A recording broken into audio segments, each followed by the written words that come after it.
defining, I guess, the underlying goal that we're looking for. Okay, so after this meeting, what immediate thoughts do you have about your practice? Or I guess we're kind of looking at what immediate thoughts you'll have after we discuss these goals. And so right now, what are your accomplishments? What do you think you've done well? I think I've done a good job of having the enthusiasm and bringing in things that'll actually interest them. Those are, and there's two instances in particular that kind of keep me, that I'm like, okay, I know I'm reaching to them at least on some level. And it was when I did that seminar with the 9th graders, and they just all of a sudden were amazing and knew what they were talking about, and were using textual evidence and all that kind of stuff. And then this past week with my 10th graders, I used various songs with Lord of the Flies, and we talked about fear and that kind of thing. And so I think those were two of my most successful days so far. So that was pretty exciting. That sounds good. Yeah, it was good, and I actually got observed during them. So it makes it even better. And it sounds like you had the kids kind of invested in what they were doing, so that tends to work better as well. Mm-hmm. Thinking about kind of moving forward from that point, do you have any goals that you would like to accomplish? What do you kind of want to see throughout the rest of the year? What do you want to see happen in your classroom? What are some goals that you would like to accomplish? I think one of my main concerns right now is the students who are failing, and how to, because at this point I'm wondering if it's them or if it's me, and maybe not being structured enough for them, or if it's just, I know in the last test I had in one class in particular, there was 11 who said they could say that they've read every single one of the pieces, but then that's a class of 33, and only 11 of them said they've read every single one of the pieces for the test. And so we have, we're reading Lord of the Flies now, and most of them seem like they're actually doing what they're supposed to do, but I know there's several who aren't. And so how do I motivate them to do what they need to do for this class, other than saying you're going to continue to fail, because it doesn't seem to necessarily be reaching them, and I don't want them to get to a point where they don't think that they can improve, like they have no chance of passing. Right. And so I'm not really sure quite how to reach them.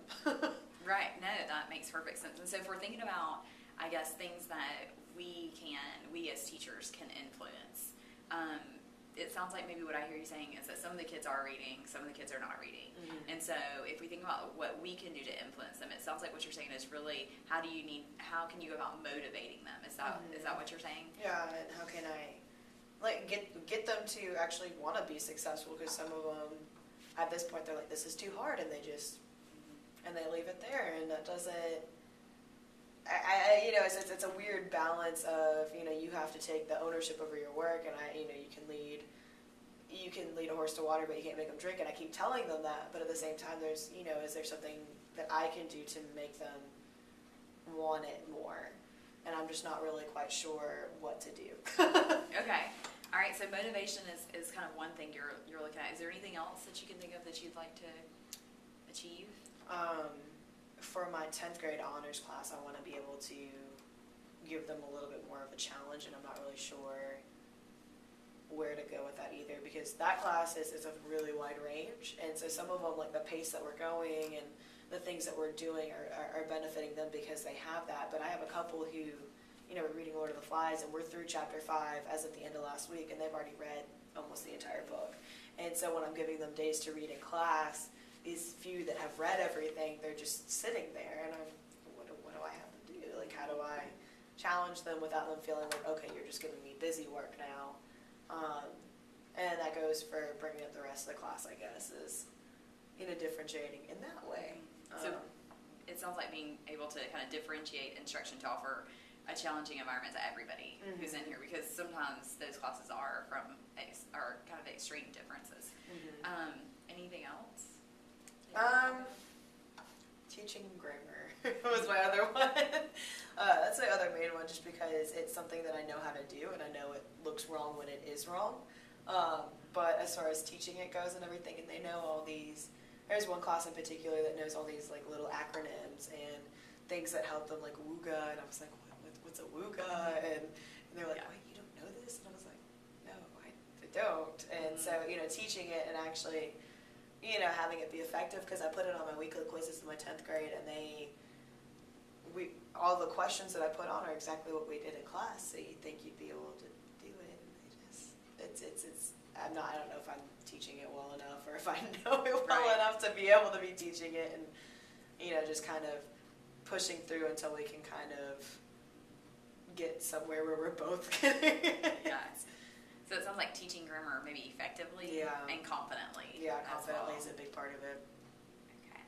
And they always have these really good questions, and I'm like, I will get the answer for you. Yeah. So that's all I can do, because they'll ask a question, it'll confuse me however they're asking it, and then it just turns into this, I have no idea what you're asking. And sometimes it seems it becomes more confusing the more people who start talking about it. Mm-hmm. Okay, so let me ask you this, and what will it look like when you've achieved these goals of motivation, and let's just start with motivation. What would your classroom look like once you achieve this goal of your students are now motivated and they're going to read all of Lord of the Flies? Then what would that look like to you? More successful, maybe having, right now, and especially first period, but in a lot of my classes, you have the same students who are answering it, because those are the same students that are reading. And so maybe having a little bit more input from more students. Maybe actually being able to gauge their mastery of the AKS versus, okay, did they read their Spark Notes last night, and they actually, because I think that's, how am I supposed to gauge, like, if you're not motivated, if you're not doing what you need to be doing, how am I supposed to gauge whether or not you're actually successful? And that's been an interesting kind of conundrum for me. So it sounds like being able to judge their success, but more importantly, you get better class participation. And then even more importantly, you'd be able to gauge their mastery of the AKS for that unit. More verbally instead of just on multiple choice tests and things like that. So offering even a little bit of differentiated instruction for the classroom. All right, what about a more challenging environment? What would that look like? Actually kind of similar, being able to have these discussions, being able to have, maybe things that are a little bit more relevant to them, because we can take it to, like, I'm trying to do the id, the ego, and the super ego with my 10th grade honors class this week, and maybe be able to bring that in and have it be something that, they might not remember Lord of the Flies 3 years from now, but they might remember, okay, we talked about Freud, and maybe that the challenge of it might be something that would be a benefit, and giving those skills that are really actually helpful for, future challenges that they're going to have, actually knowing that they can work through something and get there. Right, so being able to make real life connections, so those are things that stick with them a little bit more. Good. And then last but of course not least, what about being able to teach grammar effectively and confidently? What would that ultimately look like to you if you achieve that goal? Actually being able to get through grammar as our warm-up fairly quickly and efficiently, seeing, for me, it's actually feeling confident in it, because I know I'm up there just kind of like, okay, well, I know the answer is this. This is kind of what we're going to look for that clue for, but, I want to be able to benefit them from it. And right now it's kind of like, okay, we have to do this, so let's do some grammar, and maybe making it a little bit more of an intricate or an integrated part of what we do. So would it, teaching it more effectively, what would that look like if you were up front teaching it and you thought that you really knew it and you knew the rules behind it? How would you portray that? I guess what I'm asking is to the students. How would that look? I'm not quite sure. Well, it may be in my questioning too. What would be different about the way that you're teaching it now? Well, we use it for 10th grade. I use it as a warm-up, pretty much. I mean, most weeks, every week, right in the beginning, and the first day we go over it, and if it's a grammar rule for the week and everything like that, we kind of go over it a little bit, and then it's kind of almost like gonna make sure you're completing this as we go, individual basis, and then we go over it after they've done it. But what I'm seeing is that they're not necessarily completing it as their warm like I say, okay, you need to get this out, you need to complete it, I go around and check it, and maybe 5 or 6 students have done what they're supposed to do, and I don't know if it's just laziness and they're like, okay, well, I'm just going to get it out and not actually do anything because I know I'm going to get the answers, or if it's they don't understand it, and so that's kind of difficult. And then I think making sure it's just, because it tends to get put on the back burner as far as, you know, my planning. I'm like, okay, we need to get through this, we need to get through that, we need to get through Lord of the Flies, we need to get through Great Expectations, and grammar is just kind of like, let's throw some grammar in there too. So maybe making it a little bit more of an integrated part of the class instead of what it is now. Because I think the first day always goes fairly well, but I'm not really sure how to make sure do I take up their warm-ups and be like, okay, well, you know, let's see if you completed it, it's completion grade, like that's, you know, or do I, you know, how do I integrate that so that they're actually doing it, they're actually getting the practice? Because I have some who will refuse to even answer because they're like, I don't know the answer. And I said, well, it's better to try and get it wrong here than to try and get it wrong on a test. And so this is your opportunity to practice and see where you think you are. And they're just not,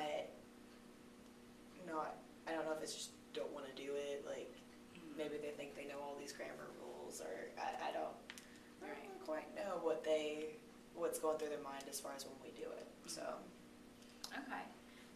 Well, let's think about those goals that you've listed, those 3 goals: motivation, a more challenging environment, and teaching grammar effectively and confidently. Of those 4 goals, how would you rank them, like in priority order? Probably the order that we've talked about, and the motivation is probably my most, definitely the most pressing one, because, you know, especially it's funny, after listening to our speaker today and everything, and he's talking about, you know, your weaknesses versus your strengths, and making sure you're playing to your strengths and everything like that, and I'm wondering if the way I'm addressing the students as far as how they can improve in my class and everything, if I'm actually hitting their strengths, or if I'm just saying, okay, well, they're not doing this, this, and this, and this is what you need to do. So I was trying to figure out if there's a way to do it a little bit more efficiently, especially when I get all these parent emails, how can my kid improve their grade in your class? And, you know, I send back 5 paragraphs of email saying, okay, well, they need to be working on this, they need to be looking over this, they need to be doing this, and you know, is there a way I can address it better? Right. I don't know quite if there is. Okay, well, let's talk about that. Oh. So if that, you would say, is your more pressing, and you wanted to rank them in kind of the order that we talked about, so then the more challenging environment, and then lastly, kind of teaching grammar and grammar effectively and confidently. Would it be okay if we just focused on motivation then? And is that, just to clarify for myself, motivation for just your students, motivation for yourself, motivation to get them to do the work? Kind of just clarify that. To get them to do the work, and especially for my failing students, is where I'm kind of, and I mean, I guess it's for all of them though, because the students who are passing, even if they are, some of them are not they could do better. So I think motivation just to be successful for my students in my class, I think, is you know, language arts usually ends up getting put on the back burner as far as classes that you're going to do work for and study for. So. Okay, yeah. So motivation, just to make sure that they're being successful. And we talked about when you see this, that the students obviously will be more successful. You'll have more class participation, gauge mastery, and so engaging mastery. What would that look like? As far as just, you know, in general, or how would you know that they have mastered? Right now, it's reflecting in their test scores. Especially, I mean, we've only had 2 tests for 10th grade, but their test scores aren't what anybody wants them to be. Both the students, the parents, and for me, looking at them. You know, I'm pretty big on class participation and that kind of thing, and so, you know, it's not just necessarily like doing your work or copying it from a friend. It's making sure that you actually understand what's being said. So maybe getting the questions that, can you go over this again? Can you, and not just write, you know, the 5 minutes before the test, like actually questioning it when we're learning it and everything, because that's kind of a problem, and I don't know if it's, there might be, am I going too fast, or are they just, they think they get it, and then when we get outside of class and then they come back, they don't really understand it. So mastery in that way too, so kind of a formal and informal showing of it. Okay, that makes perfect sense, because it seems like a lot of times kids don't have questions, and then you see the assessment, and then you realize they did have questions, or they realize that they did have questions. I think that makes perfect sense. Okay, so if we're going to think about ways that are strategies that we could use to, I guess, motivate the students to do better, to participate more, to ask questions, any of those kind of things that will ultimately lead to student success. What are 5 strategies that you think you could put in place to achieve kind of this goal? Or maybe let's just start with 2, and then kind of go from there. I can tell you what I've tried. We've had, the typical after the test, we've had the come to Jesus talk pretty much, and said, the scores aren't where you are. I did informal kind of surveys in each of the classes to see who studied more than just the 24 hours before the test and who actually read all the pieces. So we've had you need to be doing this, but it doesn't necessarily seem to be where they need to, for the day they're like, oh my gosh, I got this test grade, but it doesn't seem to be for an extended period of time. I've tried, I reward those who are doing their behavior, so are doing what they're supposed to be doing, not behavior, but actually completing the work and that kind of thing. So, and that's more of an individual class basis. So I had one class where I assigned 3 pages of homework of reading to complete the chapter, and I had 5 kids who completed it. So while the rest of us, those 5 kids and I were doing that activity, I gave the rest of the class silent reading time. And once you were finished with those pages that you were supposed to complete and answered all your questions, you can join in. And so, you're kind of missing out on the more, okay, yay, now we've read this, we get to do something with it. Right. They're still stuck on the actually getting through the reading. It's effective to an extent, but I don't think that's necessarily a permanent solution. Mm-hmm. And so I'm not really sure. I can tell them over and over again until my voice goes away that they need to be motivated. They need to make it a priority, but I don't know quite what would be another strategy other than telling them do I is it telling checking their work more consistently during class and be like, okay, well, do you have all these questions answered? They just might need consistent reminders. I could try to do that a little bit more. I don't know what works for you for motivating. Well, that definitely could be a strategy, checking their work during class and just making sure that, just like you said, that they're on task, maybe breaking it into chunks and you doing small checks. That would definitely work, or at least be a strategy to try. I know a teacher, I subbed for a teacher who had one of those date stamps, mm-hmm. and at the end of each day would go through and stamp where they got to on certain things, and so kind of, especially for lengthier pieces and stuff like that, would kind of be okay, well you got here, mm-hmm. Which kind of shows them and me kind of what they use their class time for. So I could do that. It's like a progress stamper. Yeah, it's almost what kind of that sounds like. What about for class participation? Can you think of any strategies? Because that ultimately could lead to student success or even motivation. Mm-hmm. Can you think of any strategies that you could use for class participation? I could. It was I could. After you answer your one question, you can't speak anymore, or I know Robin Valentine. She has them all stand up, and once you've answered your question, you get to sit down. And so she starts almost every class period with asking all sorts of questions. So maybe it's the chapter study guide and going through those questions and that kind of thing, and making them do that. That could be a way of doing it.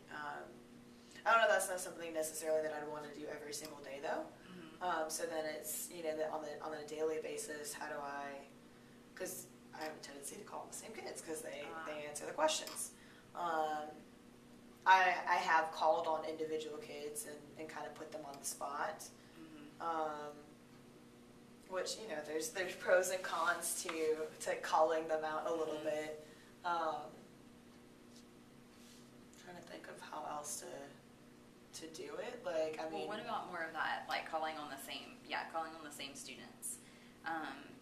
Is there any way that you could think of to manage maybe the classroom where you didn't call on the same students, or would that be a strategy that you'd like to kind of focus on, something that you could think of where you could create a way where you didn't call on the same students? This way, that would be a good goal to get to. I know when I was at Norcross for a world history long-term supposition, I had the access to the individual whiteboards, and so there were some days where I had individual whiteboards, and I would ask questions, and you had to write your answer down on the whiteboard, and then I could go around and check it and do it that way. And I liked doing that because then you kind of see what they're thinking and that kind of thing, and you kind of get a little bit more of a you can see all of them instead of having them all shouting out answers. Maybe, I don't know, question jar. You can write your questions and put it in on the way out. But as far as because I have some my 9th grade class especially, I have 5 or 6 talkers, and the seminar worked really well because the ones that don't necessarily talk all the time in class got the opportunity to talk there, but that's not something that I can do on a consistent basis, so I'm not really sure what to be able to do. Okay, you have 3 pennies, once you use your 3 pennies, you're done, Yeah. Well, it sounds it looks like you've got 4 kind of things here. We talked about 3 that you've tried, and then 4 things here that are different. You mentioned checking their work during class, kind of the progress stamper, the idea that your other teacher had used, the kind of stand up, sit down for questions, and then calling on some way to call on different students throughout the class period. Yeah.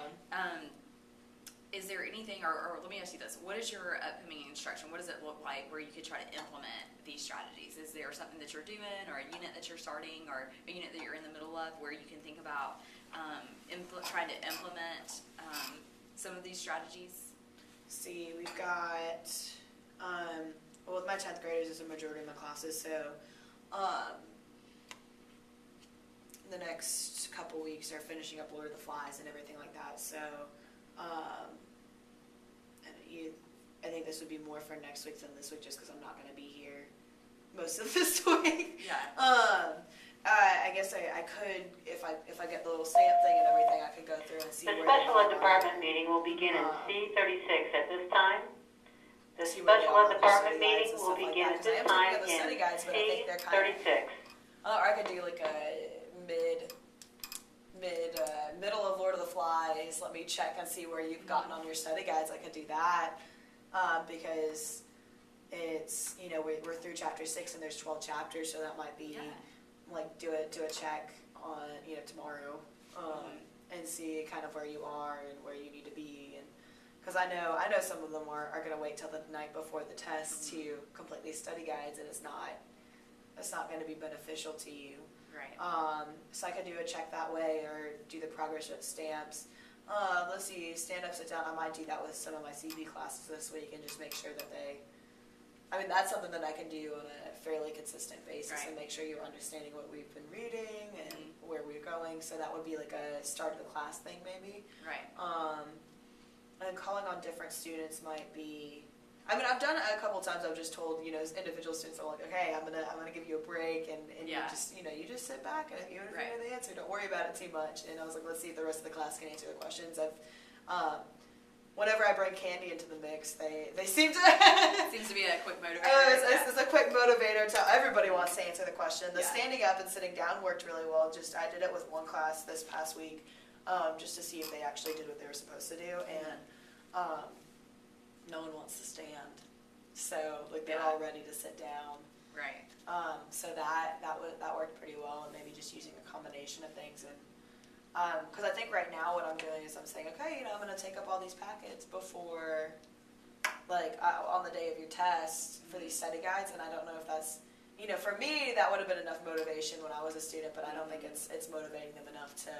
Right. I think because they're all like, well, when are these going to be due? And then so they're not keeping up with it, but we're reading, especially my CP classes, we're reading parts of it together in class. I'm like, why aren't you taking notes? And I'm not going to sit here and tell you, okay, the answer for number 1 is, because then the kids who aren't really paying attention, they can hear, oh, the answer to number 1 is. And right.